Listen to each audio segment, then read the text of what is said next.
What ho, everybody? Ian here. Here we are. You see the track is glued in place and weighted down. So we're now just like waiting for the glue to set. We'll give that 24 hours or so. And in the meantime, let's do something a little different. Many of you who watch this little YouTube channel of mine will be familiar with the Micro Railway Cartel on Facebook and the podcast Cartel Conversations that Tom Conboy and I presented for 5 years, up until a month or two ago now.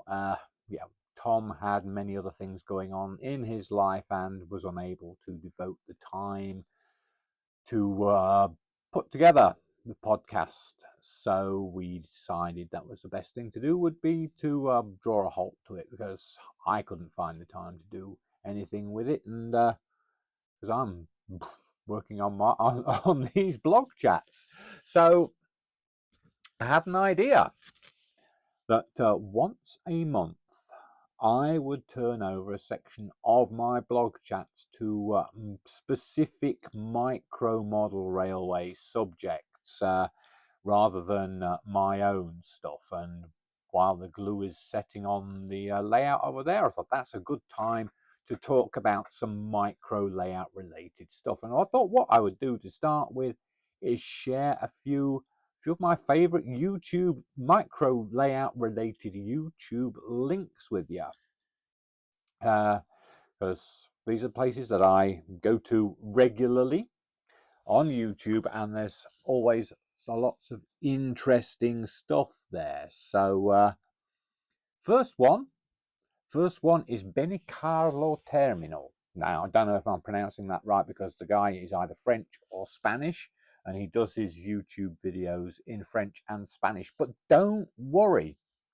because through the magic of YouTube, some YouTube videos can now be auto-dubbed into English. So you can get some kind of idea of what he is talking about. But even that doesn't matter, because a lot of his videos have been hands-on. He's been filming while he's been doing the work, so you can actually see what he's doing, and you don't really need much of an explanation. And he's done a couple of very interesting little micro layouts recently that are like no bigger than A4 size, or letter size if you're in America. And he's built these out, basically built the baseboards out of the backing cardboard from a calendar.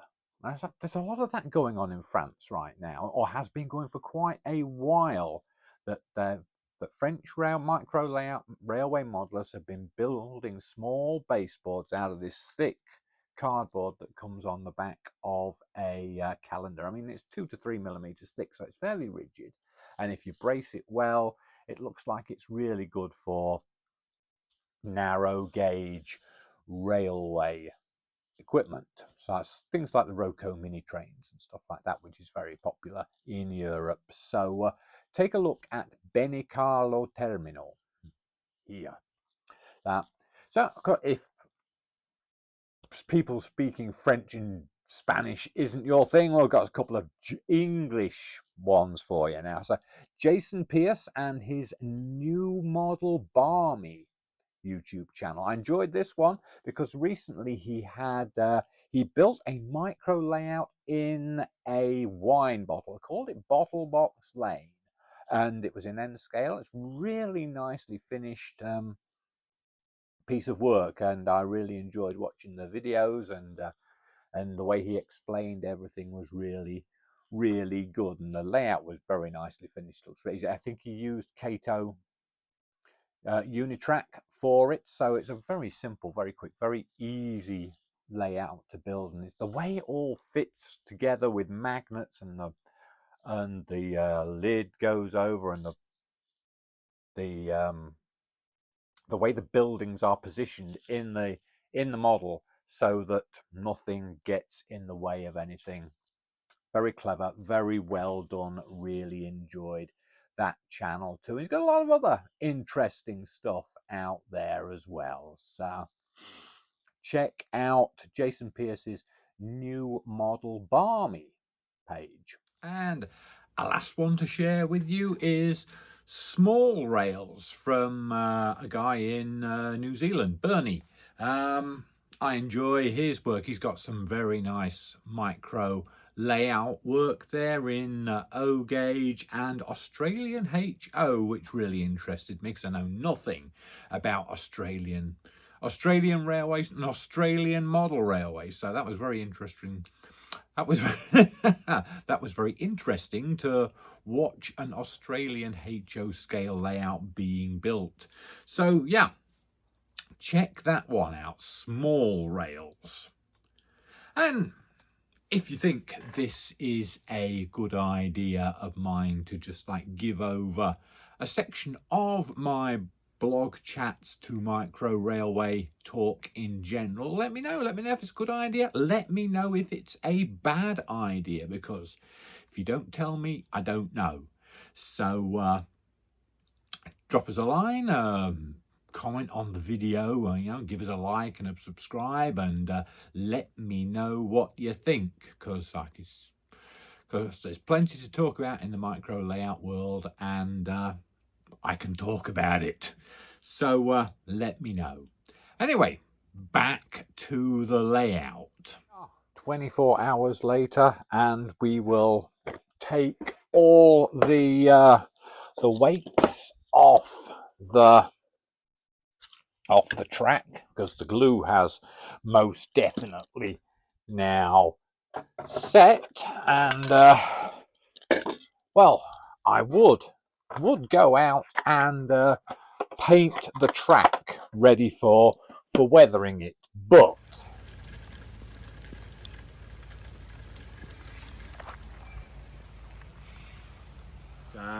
things suddenly got very jumbled up and in a mess, and it's my own silly fault. I'll tell you what I got up to. So I laid the track and tested it, all runs, and then the other day I started painting and weathering it. I used a bit of a different method here on this one.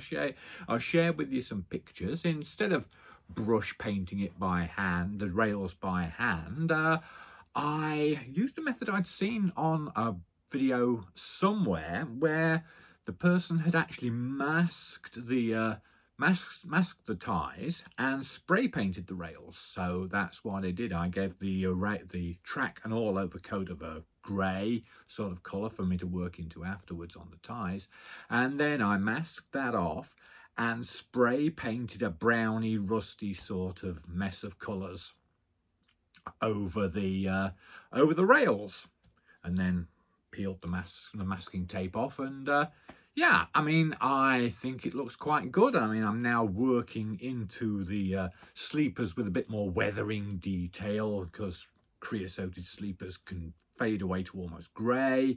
Then you get streaks of oil down the middle between the rails. So there's a little bit of weathering detail work to do there, but kind of like happy with the way it goes. I did get the spray paint on a little bit thick in places where my masking tape didn't go totally in the right place, and spray paint leaked around the masking tape and such like, but it'll all clear out in the end. I'm sure it'll be fine. And then things took a sideways turn. I bought myself an NCE Power Cab Digital DCC controller starter set.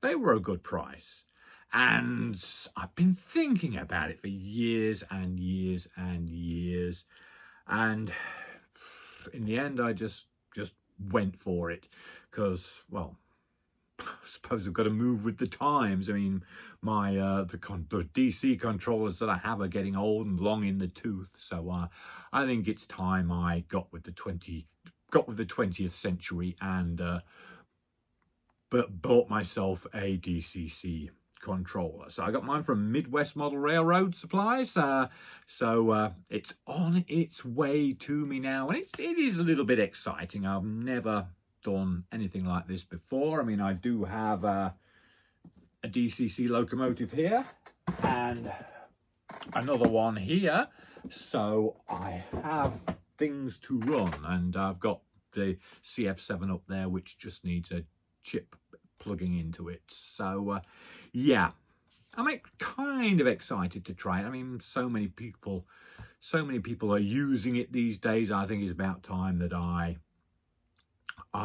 had a go. And the biggest attraction, of course, is the handheld controller, because all I've got like at the minute are Model Power, MRC rail power boxes, bricks. So I've been wanting a handheld controller for quite a while. So looking forward to that coming. And then I thought, but I've wired Kuru for straight DC. I'm using electrofrog points, of course, but so I think the wiring, that is such a simple layout, the wiring is basically okay, but I want to double check and make sure that I got the wiring is fine and okay for when the controller comes here. So I can, when the controller gets here, I'll plug the layout up and wire it up and get it running, and see if I actually have to make any more modifications to the point work. Any wiring changes? Do I have to wire across any gaps in the rails, or do I have to cut some gaps? So yeah, I'll be taking a look at that, see how that works, and we will go from there. But right now, things are a little bit jumbled, a little bit out of order. So I'll be taking a little bit of a rest from there right now until the controller gets here, which should be in about a week. So exciting. It's like Christmas all over again. So anyway, so I'll be finding something else to do on the layout, something productive to do on the layout. And well, one thing I have to do is go take a walk down to the trail and go and measure up the Leicester Prairie gas station. I was actually talking with the owner of the gas station the other day, because I was looking at it, taking photographs, and the guy came over and asked me what I was doing. I said, this is a great building, I've got to make a model of it. And we got chatting, and so, yeah, he was telling me that it was built in about 1930, because he's got paperwork going back to 1930 on it. So I've got a 1930 gas station to go and measure up in the next few days, maybe next week. So I'll do a report, a video blog chat on measuring up the building. I think that might interest you.